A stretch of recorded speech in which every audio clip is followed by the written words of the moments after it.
Good morning, ladies and gentlemen. I've been talking to you via chat.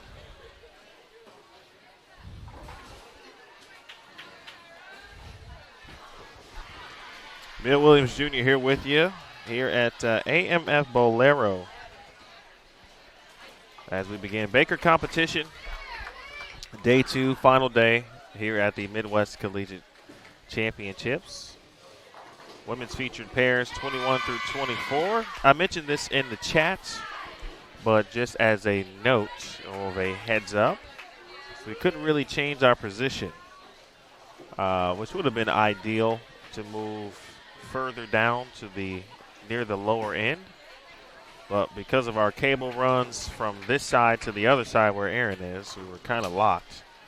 So having said that, there will be several teams that we have seen on the live stream already, meaning yesterday.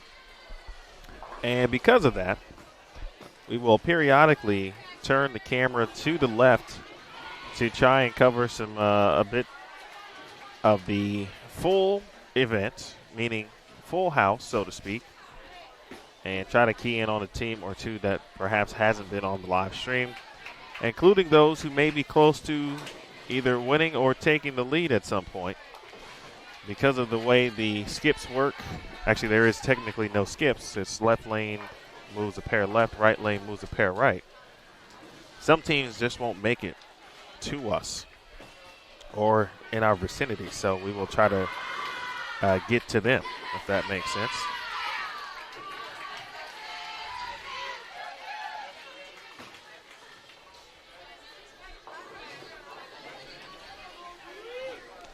Having said all of that, I hope your day is going well.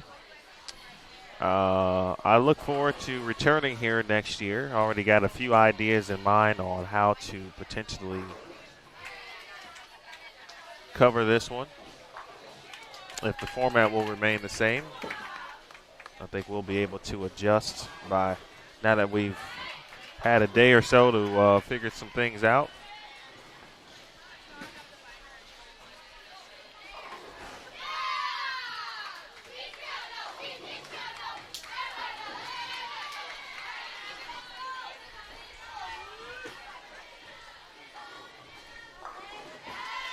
So what we have, we have 4 Baker games, by the way, 16 total, be 4 per set.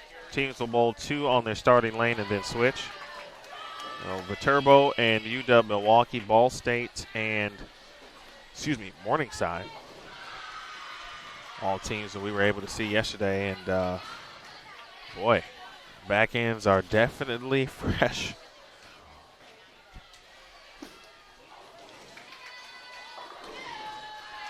Fresh backends on a fresh lane condition can be a bit tricky. And they can force you to do things that, if you aren't careful, you don't want to get fooled. You think that the pattern is essentially hooking more than it is. Sometimes it really is just the back ends. And that'll force you to obviously make some adjustments early on. And if you can get to blend out, wow. You don't see that every day. Wow.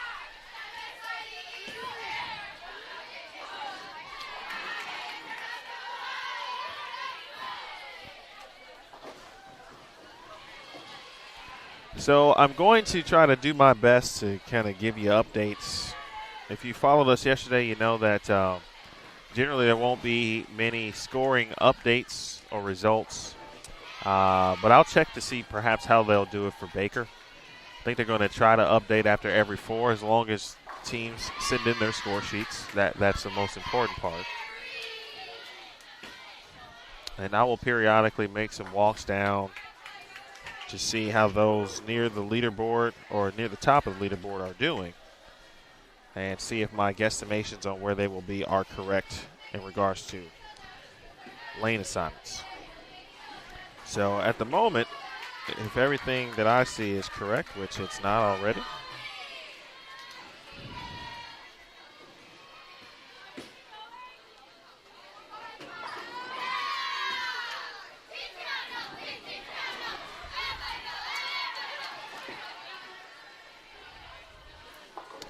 the closest team we might see to the lead would be St. Francis, Illinois, and they would be on lane 20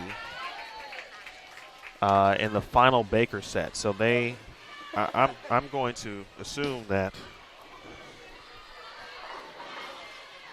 they are going to be close. Right now, St. Francis is 21 pins off the lead. And the leader is Midland currently on the women's side at 58.30. St. Francis is at 58.09. So we'll look forward to seeing potentially St. Francis in a situation where they could be winning or attempting to win the tournament. Robert Morris is going the opposite direction from where we are. And we may be able to peek in on Mount Mercy at the end of competition today as well. They too are in pretty good position for the lead. They are in 4th place. Let's see who else we might snag a peek of. We might see SCAD at the end of this as well. We saw them for one game yesterday. They are in 6th place and came in 133 pins back off the lead. Weber is in 10th. By my count, they'll be on lane 16 in the final game, so we may be able to get a small peek of what Weber is doing on the lanes as well. If you have any questions throughout, please let me know. I'll try to help you as best as I can. Also, potentially, we'll see how it shakes out, but I may try to take a few highlights on my good mobile device and add them to our video feed here. So we'll see how that goes, if it makes sense.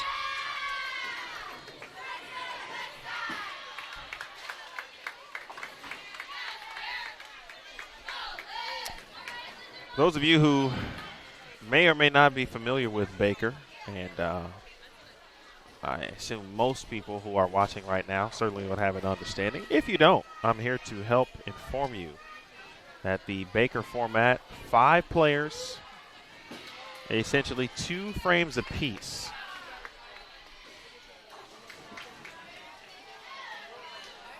So the first bowler or the leadoff bowler will bowl frames 1 and 6, 2 and 7, 3 and 8 respectively, 4 and 9. And then that anchor bowler, of course, has frames 5 and 10. We talked yesterday about lineup strategy and where you like to put your players. Well, in Baker, you 100%, generally speaking, you would like your best player as the anchor or the player who is the most lined up at a particular time. That they have confidence, you have confidence as a coach to put them in that spot so they can perform and help the team as best as possible. Your 4-5 is generally pretty darn good. Your leadoff player, that position just doesn't change in regards to the ability to effectively communicate ball motion, lane transitions, changes, what they're seeing, because they do get the game started. And they must be able to read what's happening and then communicate with bowler number 2. And that information just trickles down until everyone's talking about what's going to happen, what moves they made, until you get to that anchor bowler. And the original plan that the anchor player may have had might change by the time all the information gets down to that person. This is where, and I'm using real world experience at this point, real life experience. But I was a much better Baker player as a bowler than a traditional team game player. One, because I didn't strike that much. I was almost like Shaq, right? Shaq says, I make free throws when they count. That's what Shaq does, right? Make free throws. Well, it wasn't that bad. Like, I struck, but, I didn't have, like, the highest strike percentage on the team, but I was a much better spare shooter. And you got to be able to fill frames when you're bowling Baker. So I always look forward to Baker. Not that I dismissed team games. Certainly, I had my fair share of success, had my fair share of struggles. But I knew once Baker started, you know your role. I was generally in a leadoff type position, so as I just mentioned, my goal is to fill frames, make spares, and be the best communicator I could possibly be. And also bring energy. I don't want to leave out the energy part. That's very important.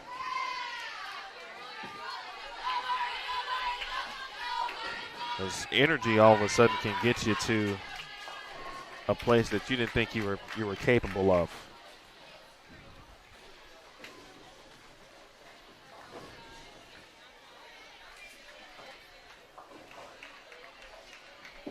If I tend to ramble on about bowling, please let me know. I'll be and if you have something specific that you may want to ask,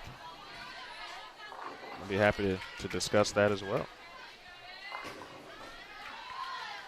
Early games already. Baker also is very quick too. So today's round will, I would say, end pretty quickly for the most part, even despite the late start today.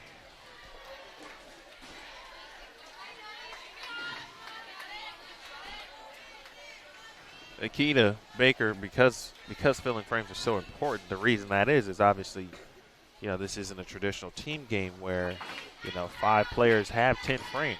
You only have 10 frames total. So in essence, you're going from a 50-frame game to a 10-frame game. Or if someone's going to shoot 250 or 260, throw in a couple 2-0s, maybe a 2-10, and if you've got one player who's struggling, maybe shoots 160, that doesn't hurt you. You don't have that ability, you don't have that time when you're talking about Baker. So getting off to a good start is so important. Excellent shot there. UW Milwaukee.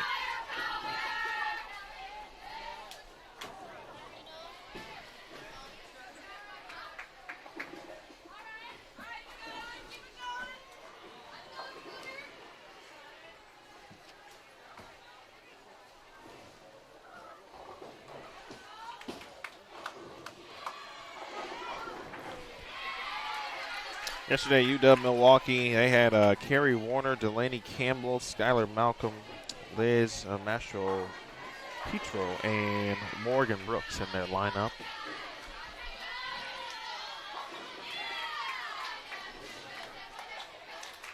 Ball State, or I should say Viterbo, had a combination of Samantha Lynch, Sadie Frank. They use Michaela Volkman, Lynn Pekarski, Sabrina Becker, and Kaylee Brault. Ball State used a combination of Morgan Trippi, who of course I believe August was watching or waiting to see, along with Nicolette Terraciano, Haley Acri, Melissa Bushong, and Cassidy McDonald. Morningside used a combination of Allison Dudley, Caitlin Hoffmeister, Brooke Baumgars, Lexi Schroeder, and Bailey Portwood.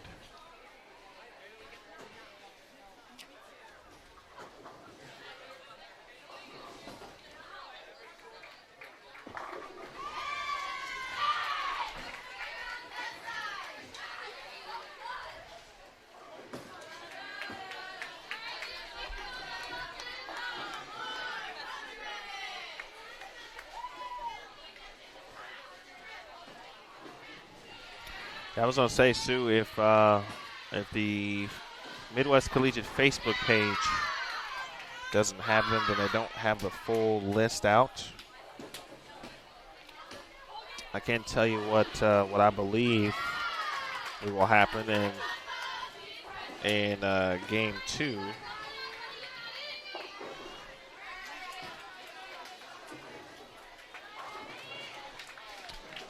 Let's see. It looks like we'll have Ball State one more time. Next game, Ball State, Notre Dame College, Illinois State, and Wisconsin-Milwaukee will move one to their right. So again, it's one pair to the right or one pair to the left, depending on your starting lane. Baker set 3 would be Illinois State, St. Xavier, Marian University, and Notre Dame. Set 4 right now would be Marian, Savannah College of Art and Design, Wisconsin Oshkosh, and St. Xavier. As I mentioned earlier, Sue, and you may have just missed it, periodically I will be panning to our left to try to take in and get a few teams that we haven't seen on the live stream. And because it's a total pinfall match with no bracket match play, so there's nothing or from a bracket perspective, nothing that we know of at the end of the tournament where there's going to be an 8-team bracket. Here's how we'll set it up. Because it's total pinfall, it's a little harder to kind of set things up the way you like and try to get everyone from a coverage perspective. But we will have some of the teams like St. Francis and Mount Mercy who will be in all, it's 18 and 20. And those teams will be vying for the tournament title. So we should have the opportunity to potentially see a winner. If anyone has a particular team that they would like to see or check out briefly, let me know and I'll see how far they are in a particular match or game and see what potentially we can do.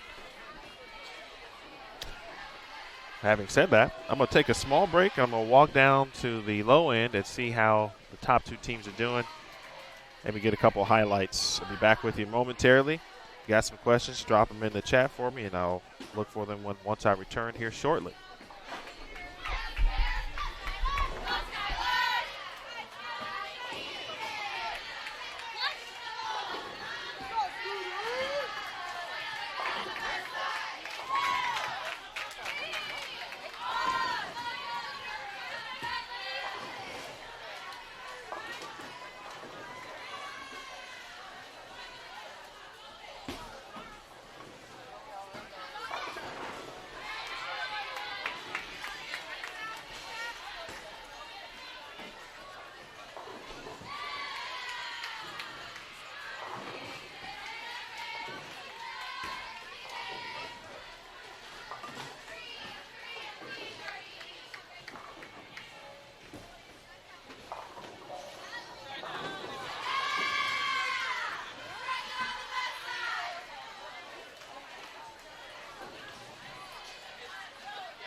All right, good people, I'm back.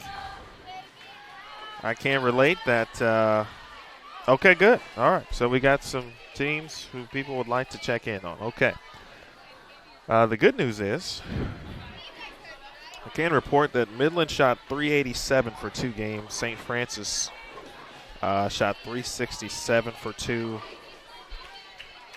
Those are the 2 teams right now vying for the lead, with Robert Morris and Mount Mercy right behind them.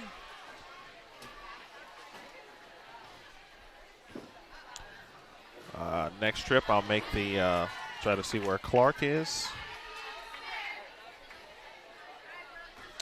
Clark, yeah. Clark's going to be on the low end, and if my lane assignments are right, the ones that I made, they are going to head to the other side of the building after the next set of games.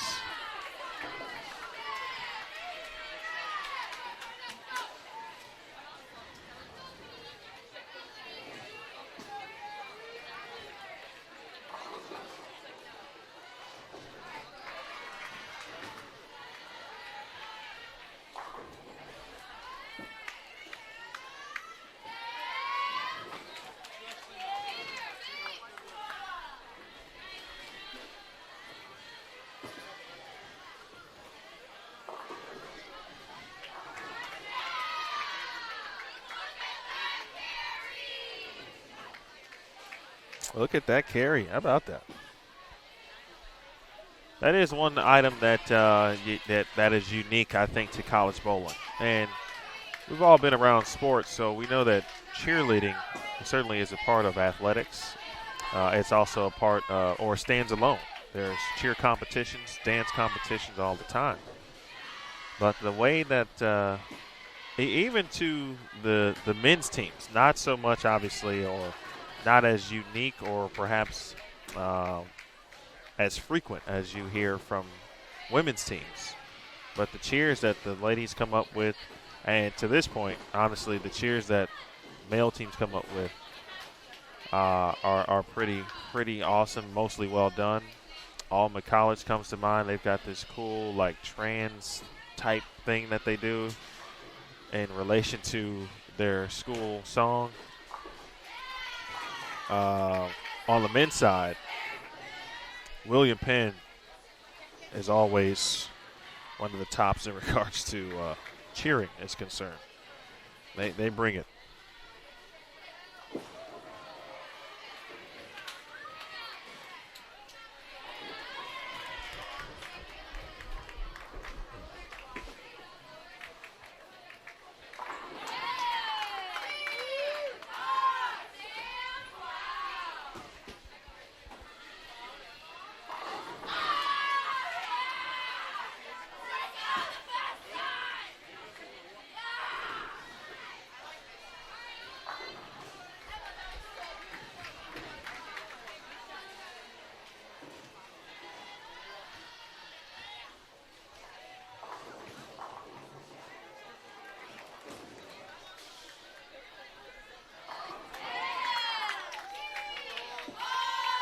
A really good game here from Viterbo. Lane 22 yesterday was not fun for a lot of teams. Not by a long shot. And they right now making it look easy here on this fresh, just 3 games in. But Kaylee brought with an opportunity here to really put up a nice number for Viterbo. That's got a chance. Dang, good shot.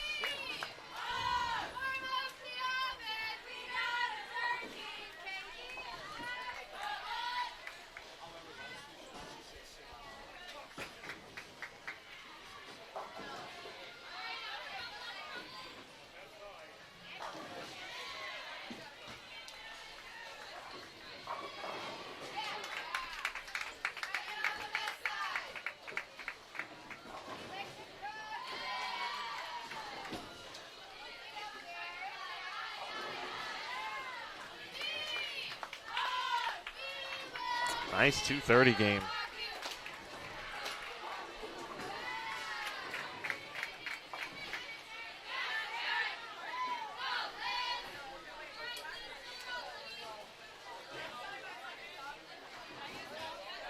I hope to be able to upload a brief 3-minute video of last few frames of Midland and St. Francis in the final frames of Game 2.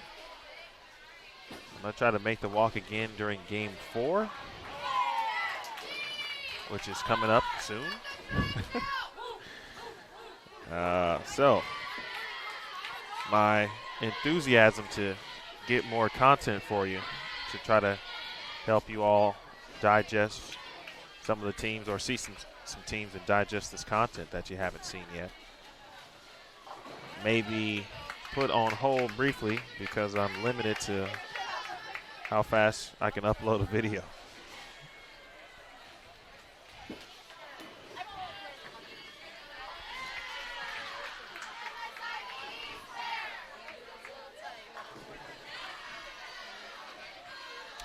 .237 for Viterbo. By the way, there was one 300 game we learned last night or saw video of from Savannah College of Art and Design. I want to give a shout out to Benjamin Martinez, who shot 300, the first 300 game in the school's history. I believe the only 300 game of this tournament on the men's side and the women's side, of course. But to my knowledge, and only because I know it to be fact, it was not the first 300 game of the USBC Collegiate season. Jalen Mosley shot 300 at the Midland Warrior Open last weekend. That video is up currently on the SCAD Facebook page if you follow.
Well, Viterbo has got a handle on lane 22.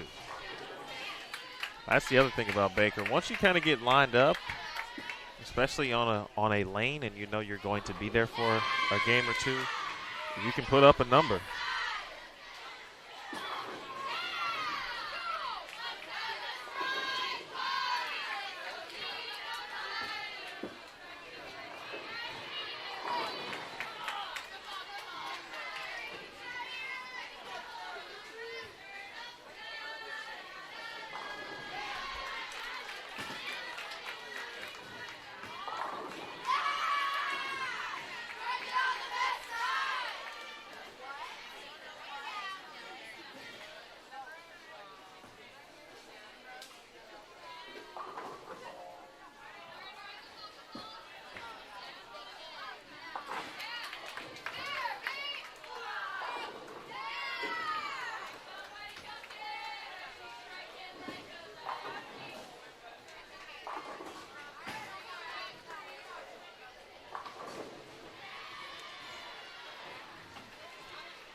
All right, folks, so got that video to upload, and what I'm going to do is after this game is complete, looks like Viterbo and UW Milwaukee will finish first. I'm going to play that 3-minute video for you and then get you ready for Baker set number 2 and try to get a few shots of the players that you, or excuse me, the teams that you mentioned.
.237 and what could be .215.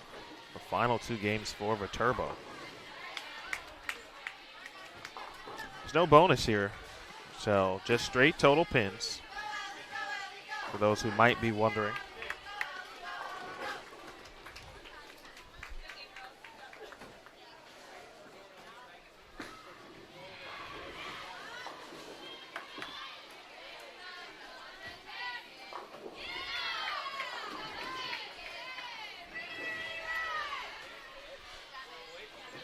.214, nicely done.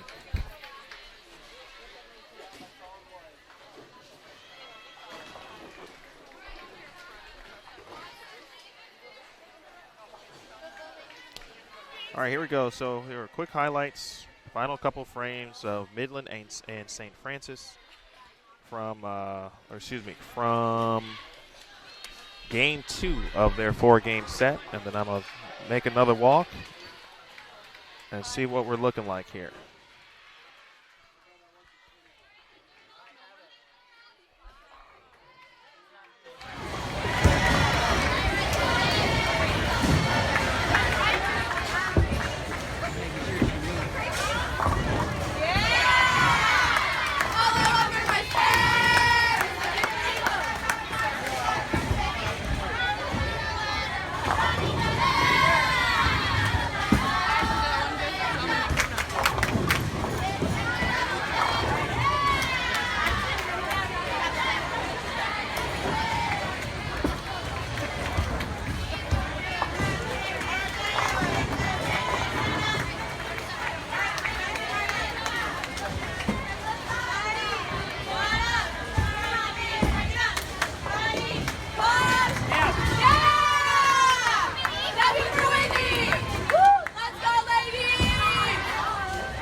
All right, we're headed to Baker set number 2. Back with you in a moment.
All right, we welcome Notre Dame College, Ball State, Illinois State. I should say Ball State moves one left, and Milwaukee moves one right. Was waiting on the, didn't get a chance to see the Clark girls score, but they are down on lane 1, and they hadn't started yet. I was going to try to get some video of them, so I'll try to still do that. Seattle girls had a very nice finish. I believe they shot 2-team in their final game.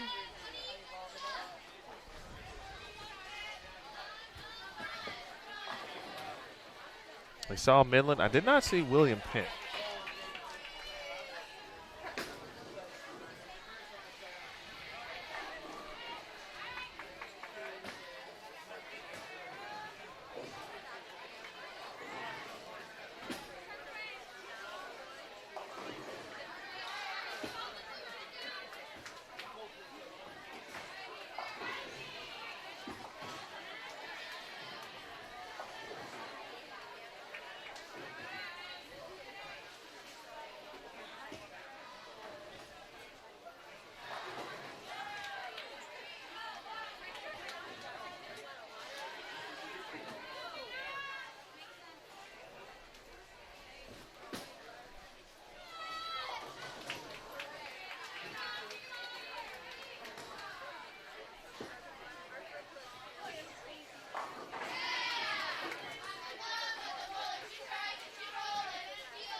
Well, it looked to be a quality shot there from Notre Dame College of Ohio. Meanwhile, UW Milwaukee, first one in the 10th. Illinois State already. What, did they not? Did I miss their entire first game?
Saw Illinois State a little bit yesterday. UW Milwaukee already in the game 2. Game 1 on 21 and 22.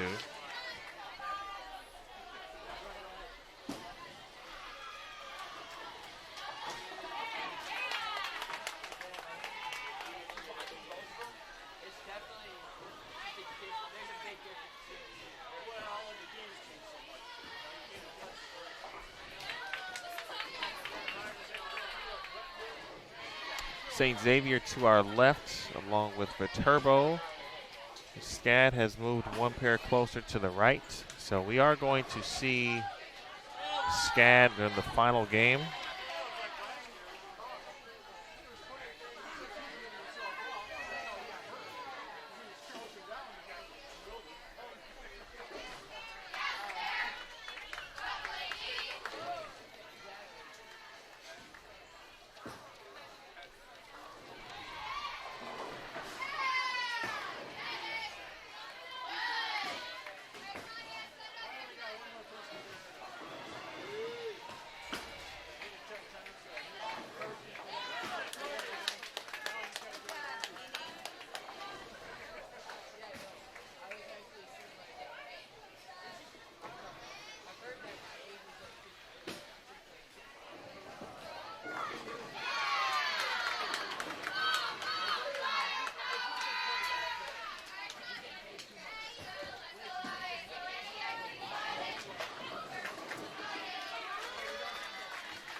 I just dropped in the chat all of the teams that we'll see in the next two Baker sets, which I believe are going to go by relatively quickly.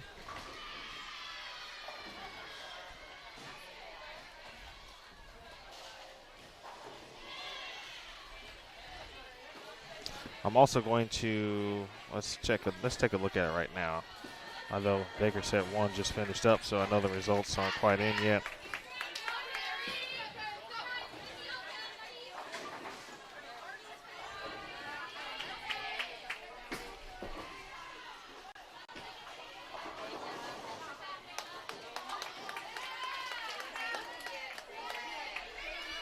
So I may go walk and try to get some results as well. Got a few SCAD highlights to play a little bit. Also, I know we had some folks asking about SCAD. Still want to try to get a little Clark University.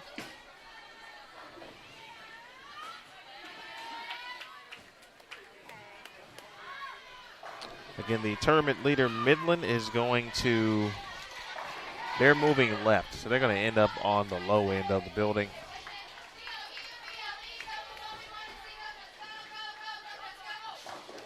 Nice shot. Well, Milwaukee off to a great start, as was Illinois State.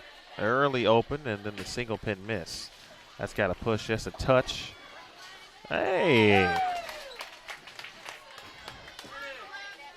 Nice break.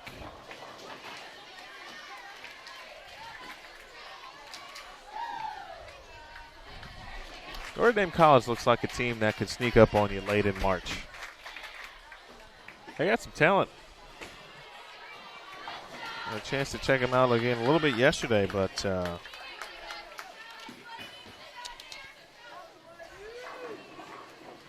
a combination of Jessica Schufelt and Lauren Alexander, Haley Grote, Angela Gabrielle, Alicia Noon, Megan Ritzinger, Alexandria Dick. I mean, they've got some very solid players. So if you get to March and you say,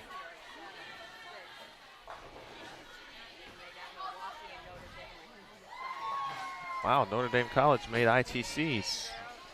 Remember where you heard it first, potentially, that, you know, again, the teams, every team in here is building towards March.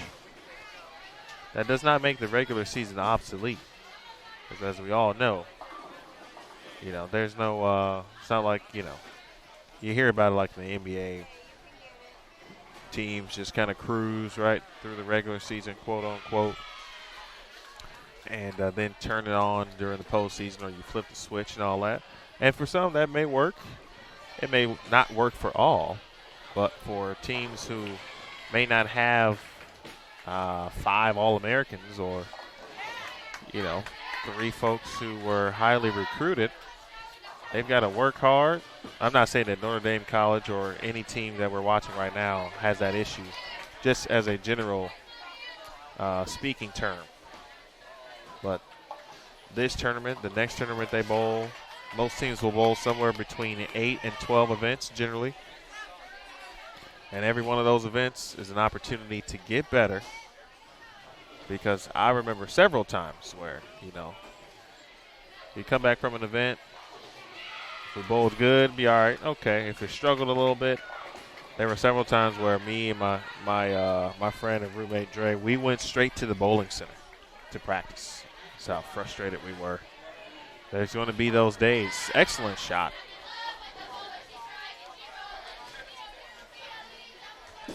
That's why Baker is so important, because the postseason events are built around the Baker format. And if you can be as solid as can be in Baker, then you're going to give yourself a chance to make the postseason. And then not only make postseason, meaning sectionals, advance to sectionals in the Intercollegiate Team Championships. August, by the way, thank you very much. I appreciate it. I'm just trying to – oh, that's got a hook. Trying to give everyone the best that we can give them without, you know, everyone can't see their team today. And so I try to be as helpful as possible.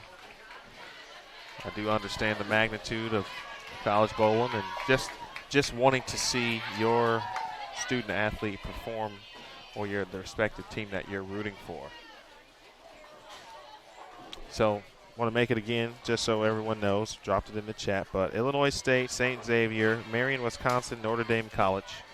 That's our Baker set 3. Baker set 3 teams. Then we'll add Wisconsin Oshkosh and SCAD Savannah. And Baker set 4 along with Marion and St. Xavier. Hopefully we'll have an idea on who's in the mix to win the event. SCAD came into today in 6th place, and they had some work to do, and also had to hope that Midland and St. Francis, for example, will fall off the mark. By the way, St. Francis is on lane 20 in the final Baker set. They'll be on 19 and 20. And so we'll be looking to get you a little bit of that action as well. Mount Mercy will be to their left. They too were in the mix.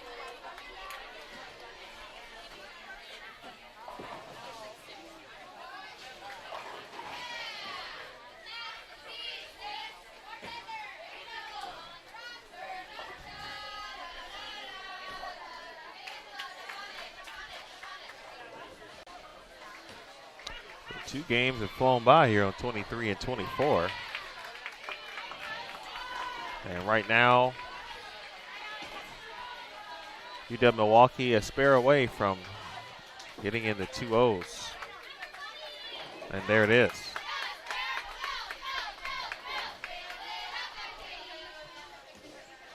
So with a strike, they'll be at 209. Nice 180 from Illinois State.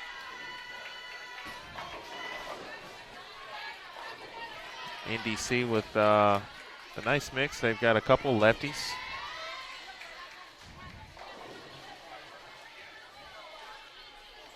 Melissa Bushong shot 260 yesterday in traditional team games.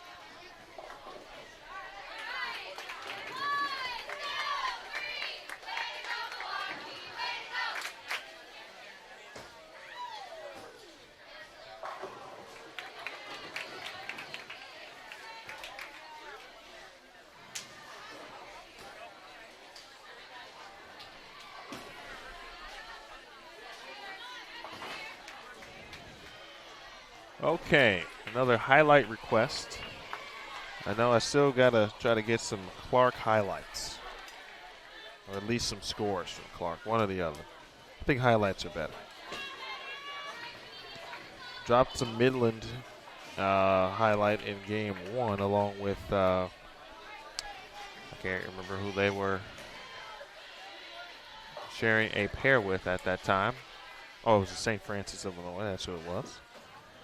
So I'm going to go with Clark and William Penn. That's who I'm on the hunt for on the highlight trail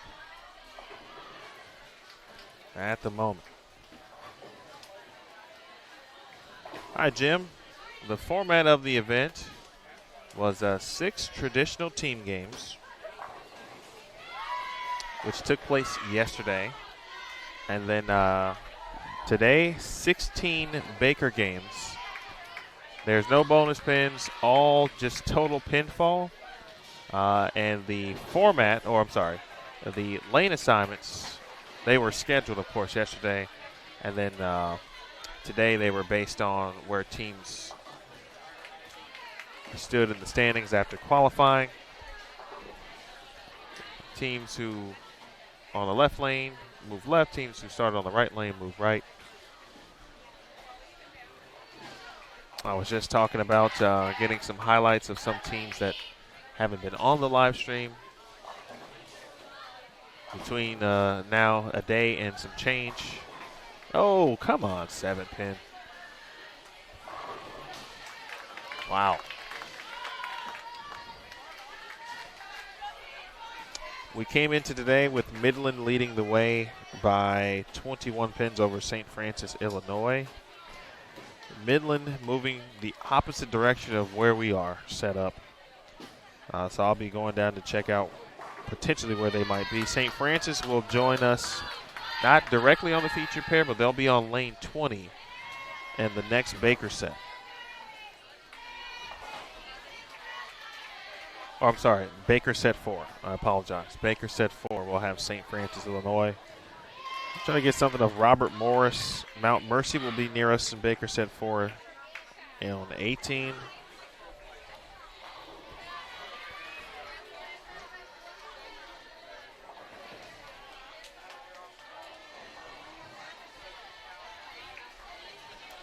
This format pretty straightforward, if you will.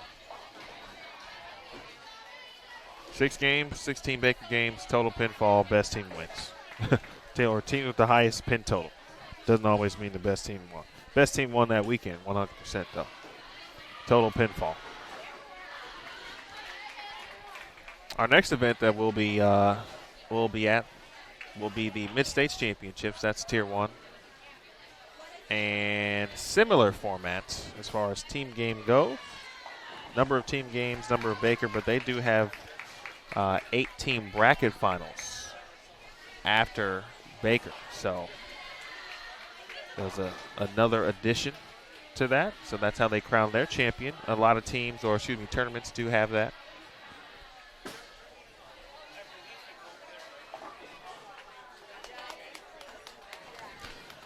And if you're curious about what's happening over on the men's side,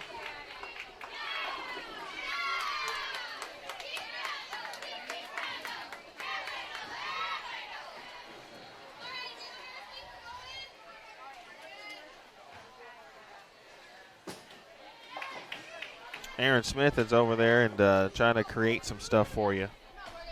They had a lane breakdown on that side of the building, so what was a dead pair became a live pair.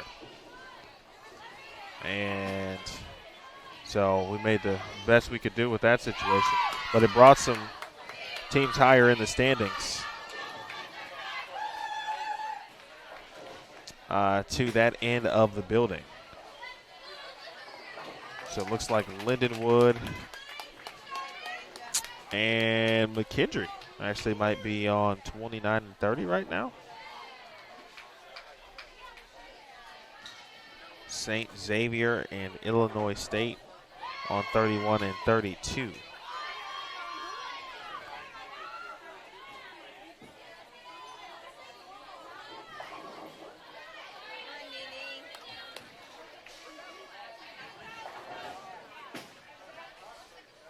Looks like Lindenwood just shot a very nice game of 230 plus at least.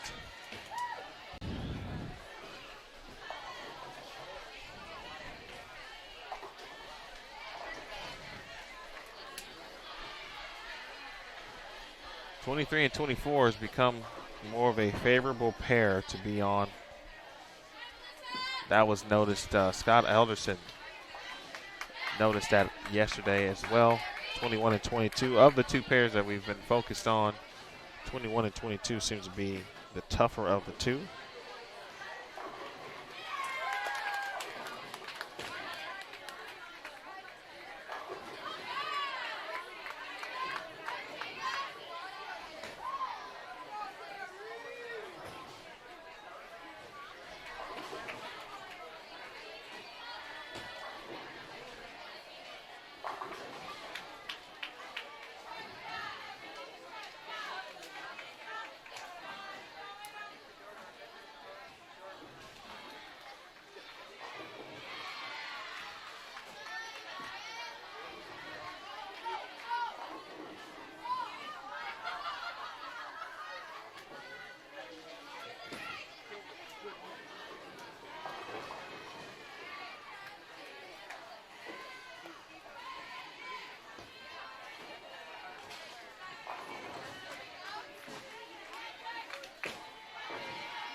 Michael, there will be indeed a giveaway at the end of this round.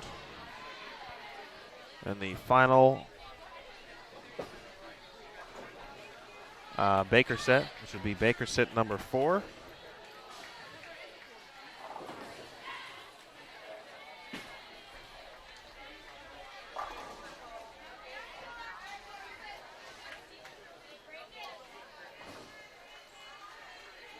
So good question.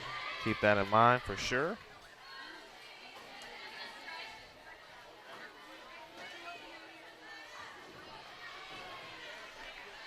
Talked about the collegiate schedule and what's upcoming. Also want to mention what else is upcoming in regards to Bowl TV.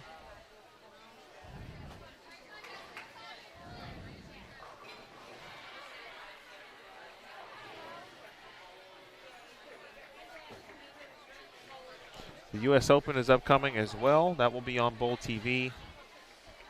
It will begin October 23rd through the 30th. Actually, through the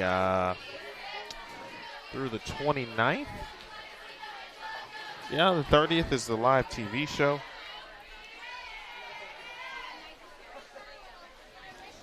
Well, that will be taking place as well on Bowl TV.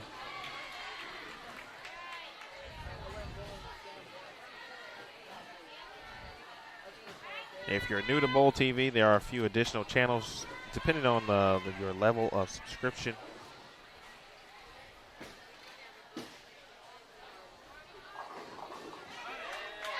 But there is a really cool podcast that happens all the time. It's called the Out of Range Podcast. So make sure you listen. That one features our main man Tony Franklin.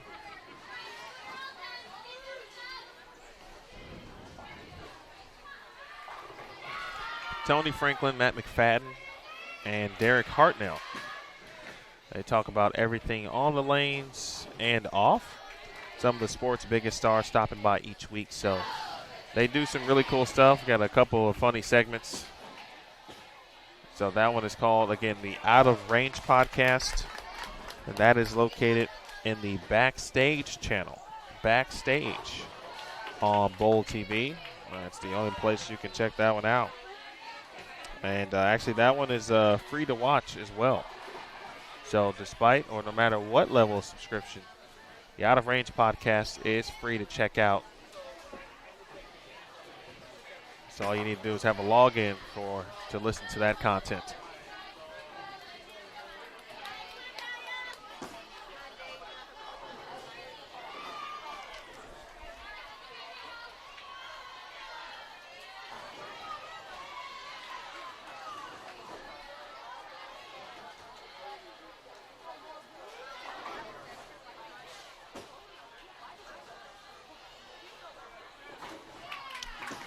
All right, so someone mentioned or asked about SCAD earlier, and I know they will join us in Baker Set 4, but I was able to get a few highlights from the final frames of their previous game. Actually, this will be Adriana Leguano, who you will see up on the approach for SCAD here. All right, so we'll try to grab a few more highlights throughout, add them to the broadcast so you can see some additional familiar faces, names that you are indeed looking for.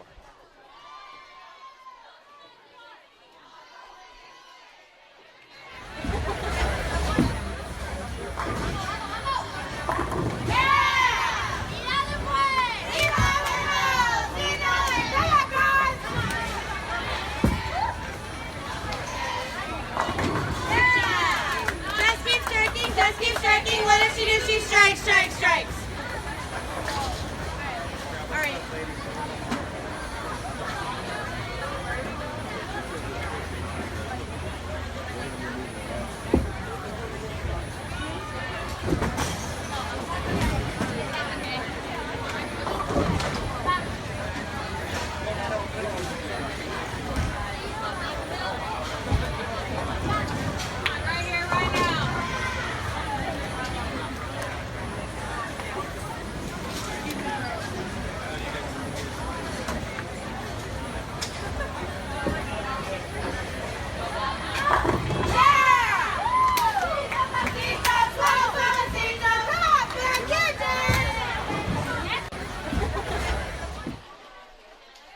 you actually saw a few different folks. Thought that was only Adriana. It was actually, we saw Adriana there.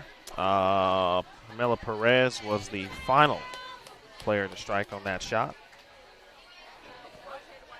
And Scab was facing or bowling with St. Ambrose at that time. So a shot of them. Lindenwood was to their right.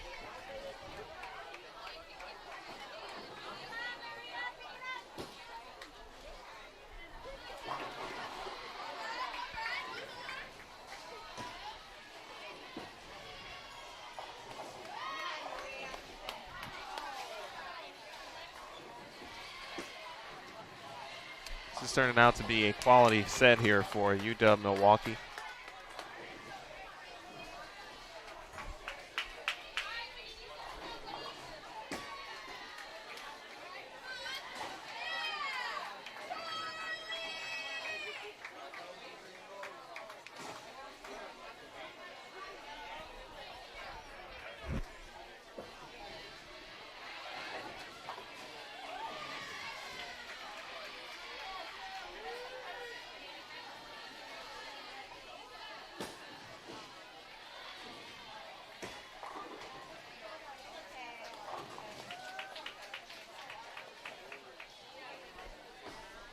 All right, I'm on the highlight realm, so I'm going to try to get a little bit of Clark and William Penn. If anyone has any highlight requests, I will try to do my best.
Jeff Lindenwood will not be on the live pair. They actually are moving left.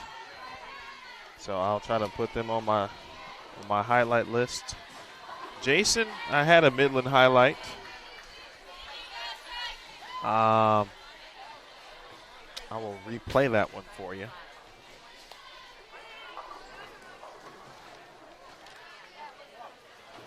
Mount Mercy will be near us in the final Baker set. Let's see what I can do. Or St. Francis.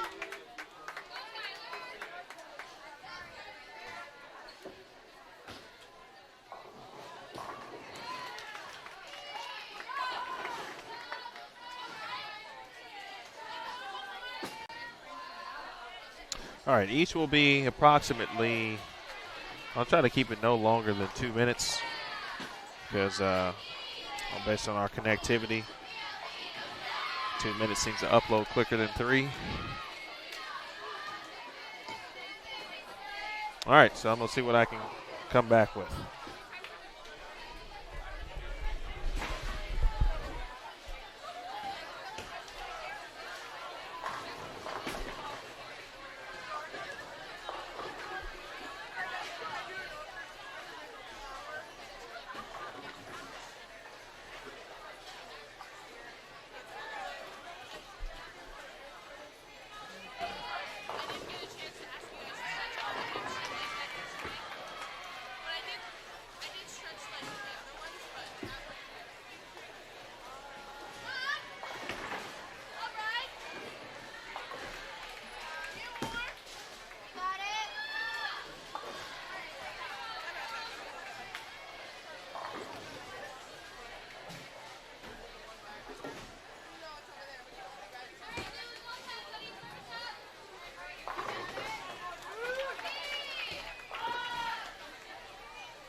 All right, ladies and gentlemen.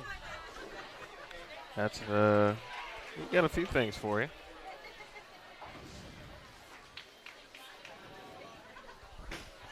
So Baker set 3 is about to begin. Baker set 2 for some teams is just finishing up.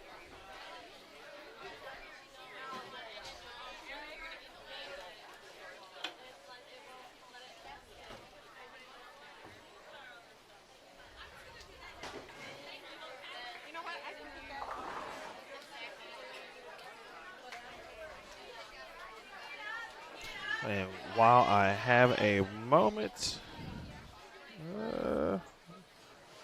there it is. Don't forget to, as USBC members, that question often comes up.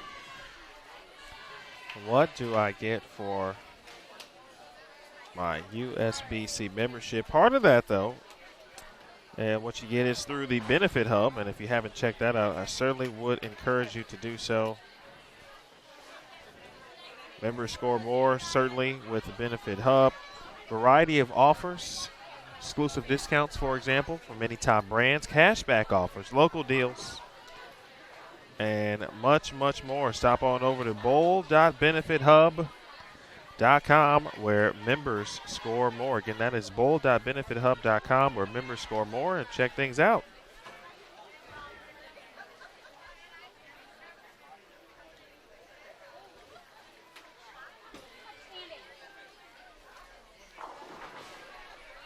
All right, Illinois State, St. Xavier, Marion, Wisconsin, and Notre Dame College.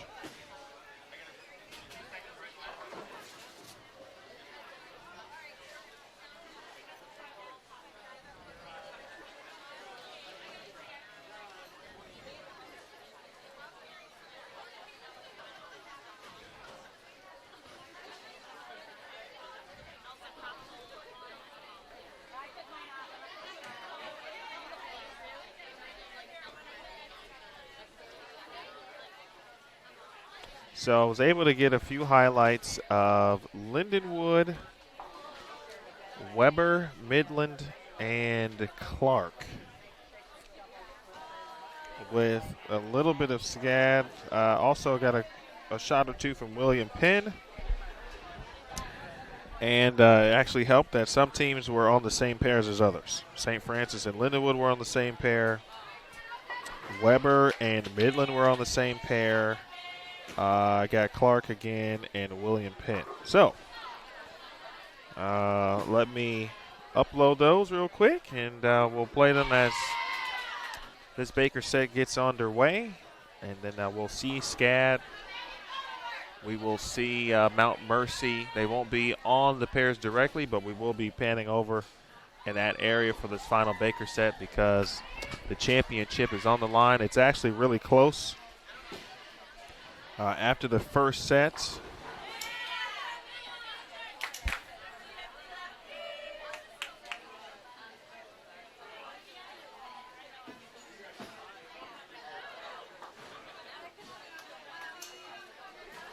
it was a 19-pin advantage for Midland over Robert Morris.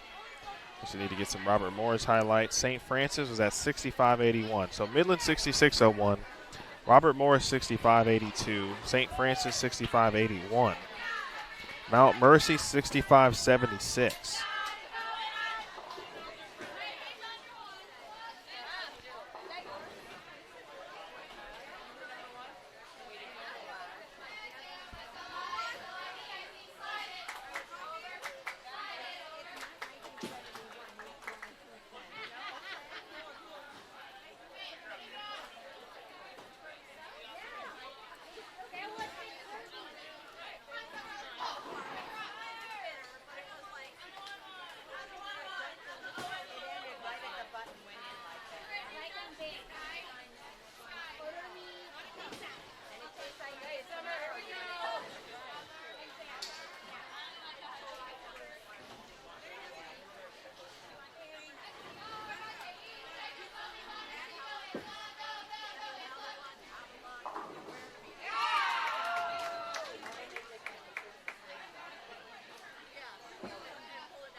Again, Marian University of Wisconsin, a new team, a new program.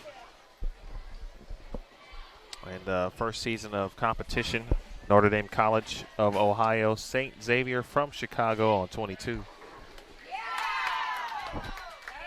along with Illinois State.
Nice shot there. Marian University out off to a good start. Again, 23 and 24.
Again, if you are just joining us, this is the Midwest Collegiate Championships from AMF Bolero in Wauwatosa, Wisconsin.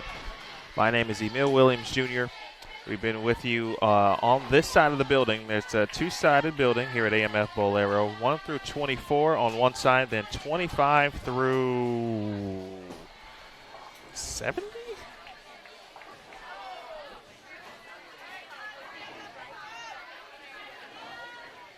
Yes, 72. 72 lanes total across two sides. This has been the women's side, 1 through 24. There are 28 women's teams, actually, so they do go into the higher portion of the building from 25 to 28. We've had featured pairs here and been on 21 through 24 throughout the event.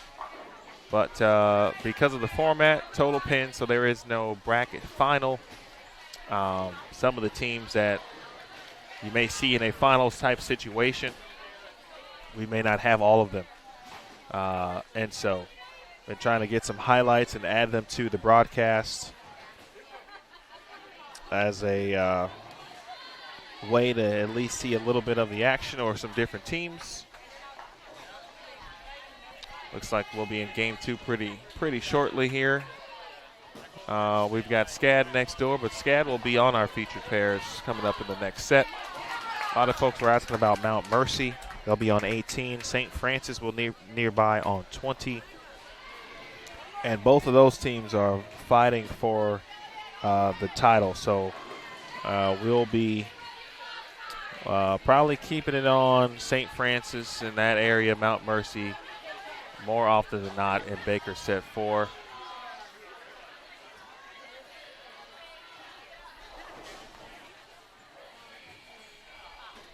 That's just a heads up. I appreciate everyone's viewership today and this weekend, certainly yesterday as well.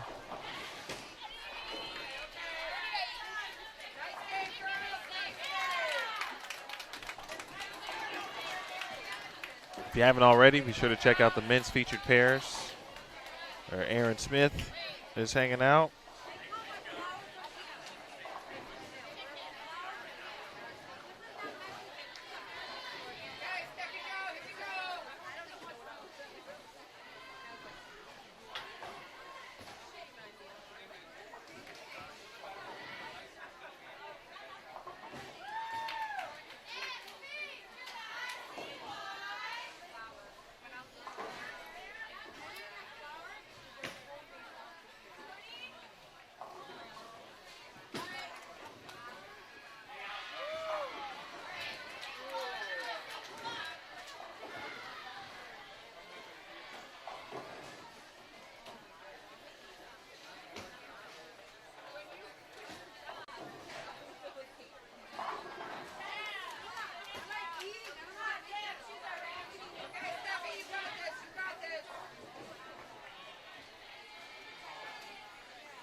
I want to thank all of the parents who not only were able to make the trip here, but also were able to make or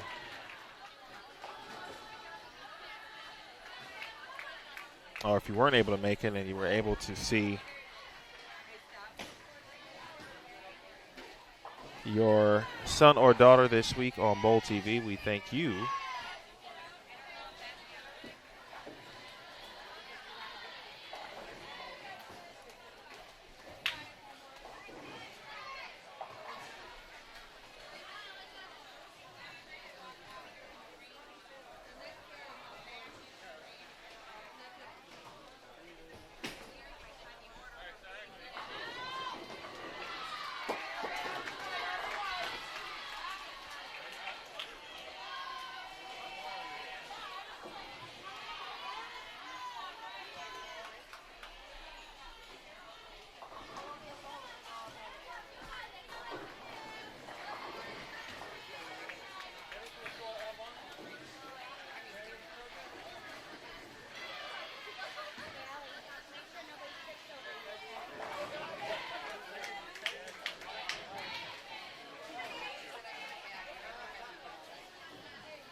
All right, first on the docket, as we see Destiny Miller able to cave in the 4-10 for St. Xavier. We had some Lindenwood requests. We'll go back in the chat. That's the first one uploaded.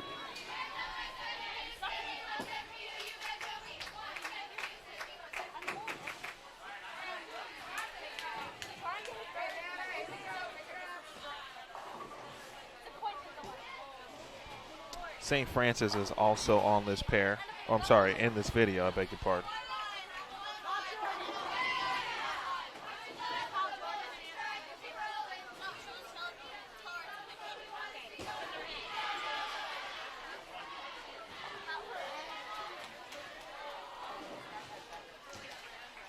All right, so here's a little bit of Lindenwood and Lindenwood and St. Francis.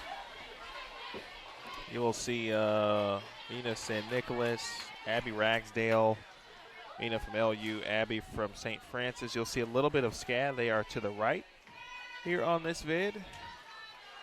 And we'll follow that up with the second LU clip.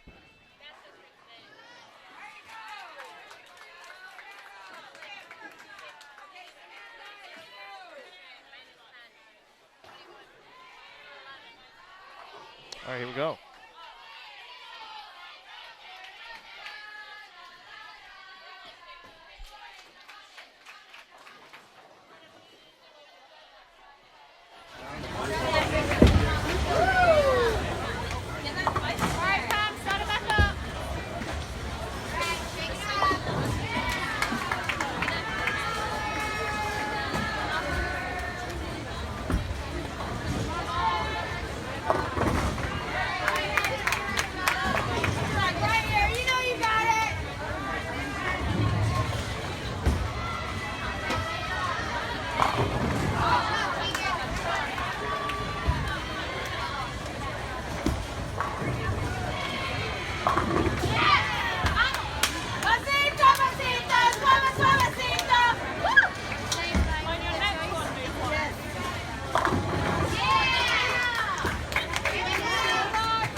All right, so a little bit of St. Francis and Lindenwood there.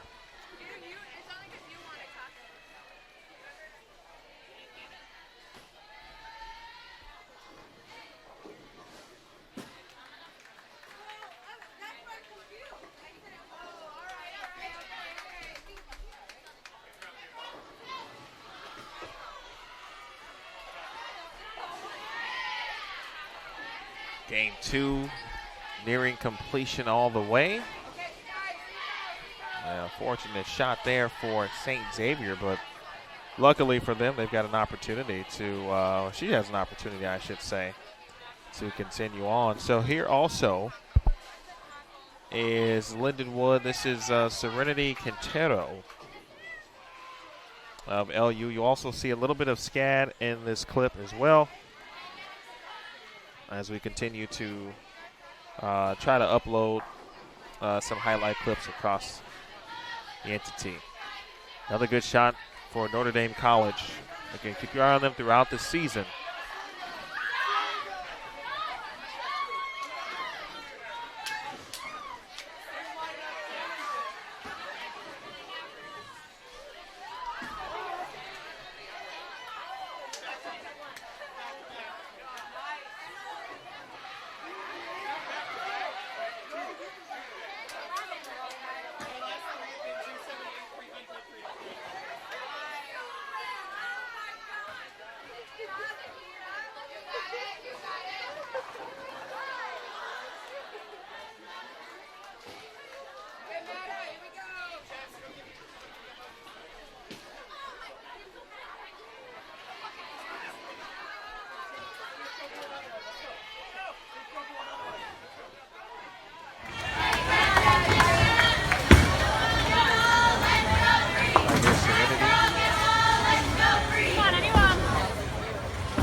I did not see what the final score was for LU during that time, or St. Francis.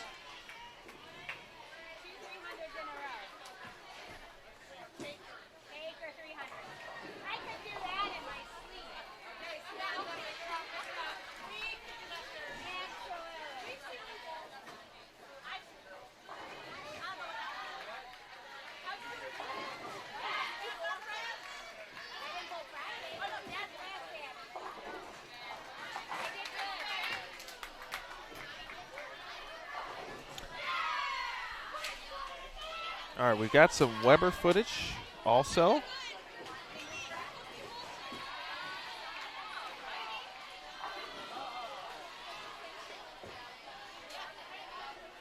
That just need to download real quick. So I'll have that for you in just a second.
Brittany, I am working on that. Although I did post a highlight of them early. They were actually the first one that I did. So I'll look for that again and repost. They also shared the lanes with Weber. And so in the Weber clip, you'll also see Midland. I did get a shot or two of them.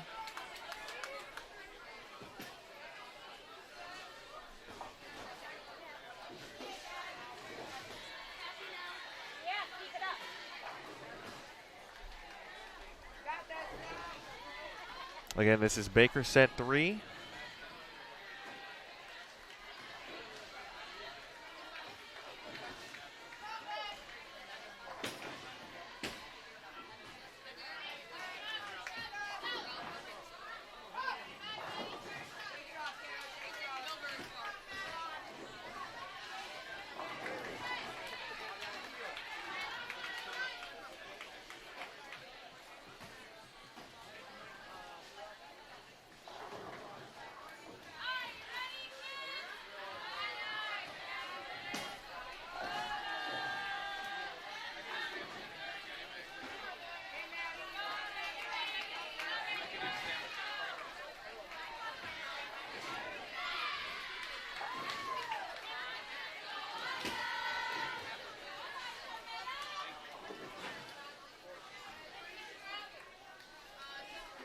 All right, so working on those uploads now. Don't forget, we'll be trying to keep an eye on in Baker set 4 of, let's see, Mount Mercy and St. Francis, who will be near us on lanes 17, 18, 19, and 20 respectively.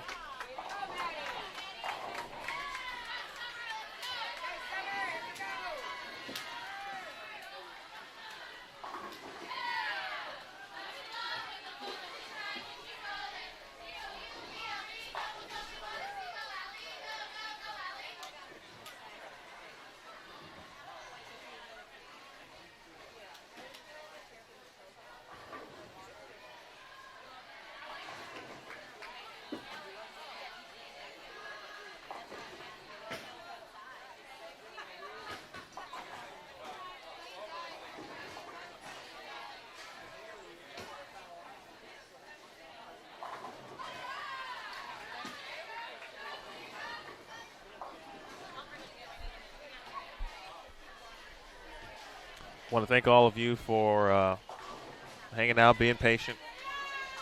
Trying to get an opportunity to watch some of your favorite folks, athletes, coaches, etc. Hope your Sunday is off to a good start.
I understand that, or I should say I've heard that the Notre Dame College men shot one 300 and I believe then went back-to-back 300 games over on the men's side. And they may have thrown in a 278 game in there as well. I think, I'm not sure, might be games 2 through 4 that their scores came from. But either way, whether it was 1 through 3, 2 through 4, whatever it is, basically they shot 878 in a 3-game span in Baker, which is phenomenal. So congratulations to them.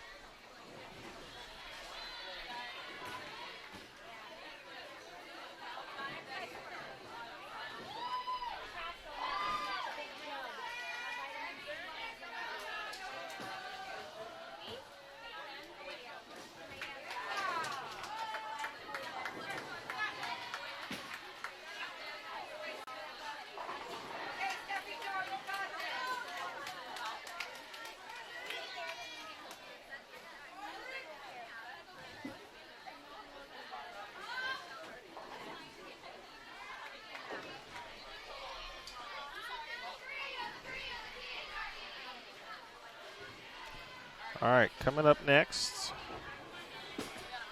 from a Baker Set 4 perspective, the teams will be, again, on 21, Marian University, Wisconsin. On 22, Savannah College of Art and Design, also known as SCAD. Wisconsin Oshkosh will be on 23. St. Xavier will move to 24. Then on lane 20, 19 and 20, we'll have St. Francis, Illinois University. Again, we'll return the cameras in that direction and try to get them. Also, Mount Mercy will be on 18, and they are both in the hunt for the title this weekend.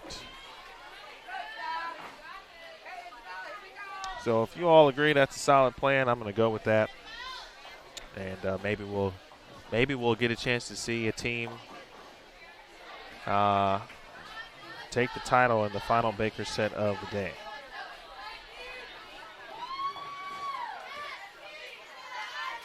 And then we'll have, I've got 2 Weber and Midland clips for you as well. Today I really feel like I'm doing a radio show. It's pretty cool. And then I don't want to leave my my good Clark University folks out, so I want to make sure I get Clark in there. They had a nice 10th frame of the clip I did get, so I want to make sure I get that in.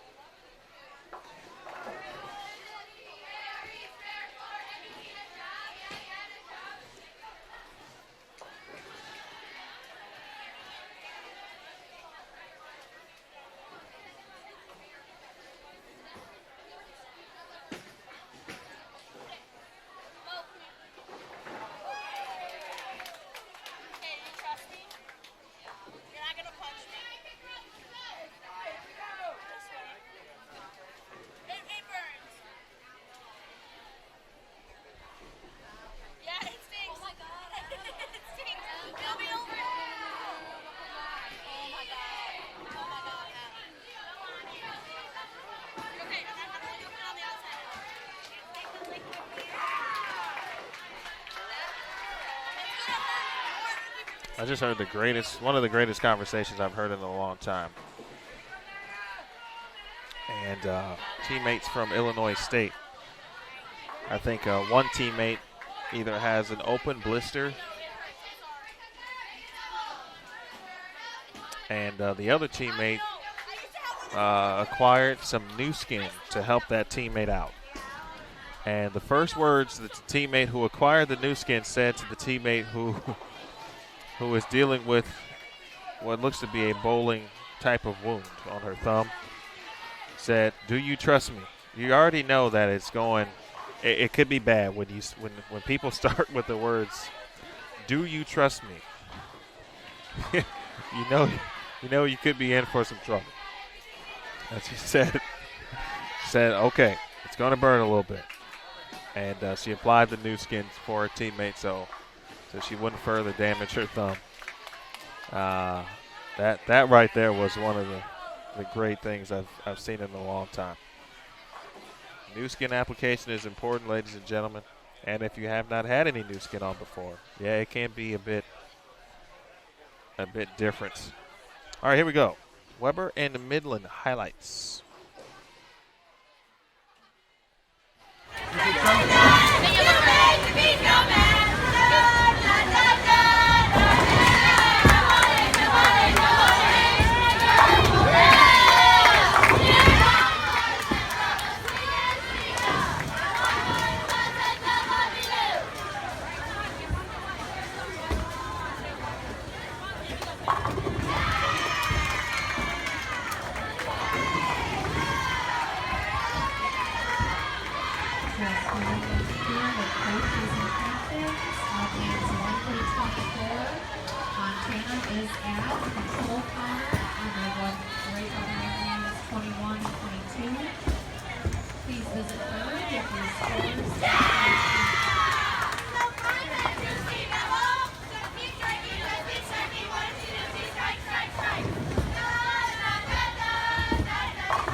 All right, that was one. Hey, here we go, Steppy Joe. Start clock, here we go.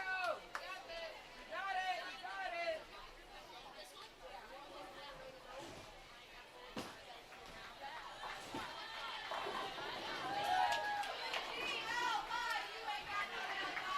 it. And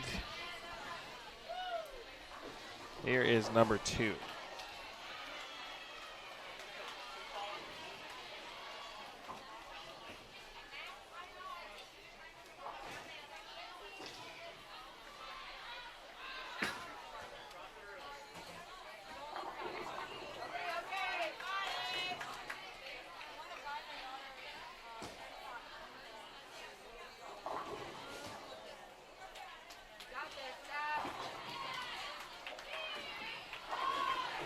So right after this Illinois State shot.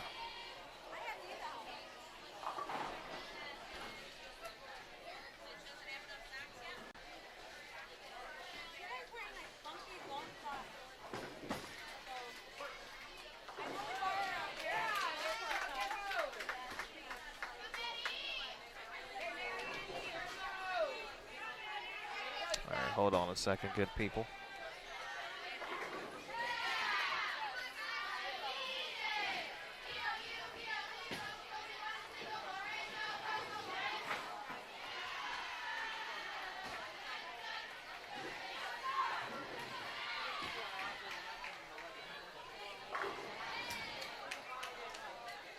Okay, here we go.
I feel like that might have been the same highlight. And if it was, I apologize.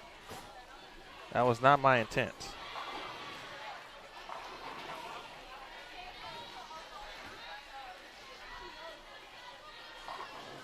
All right, seeing some things on my end here that that I want to briefly fix. So I'm going to briefly stop the stream and restart it. So just to let you all know,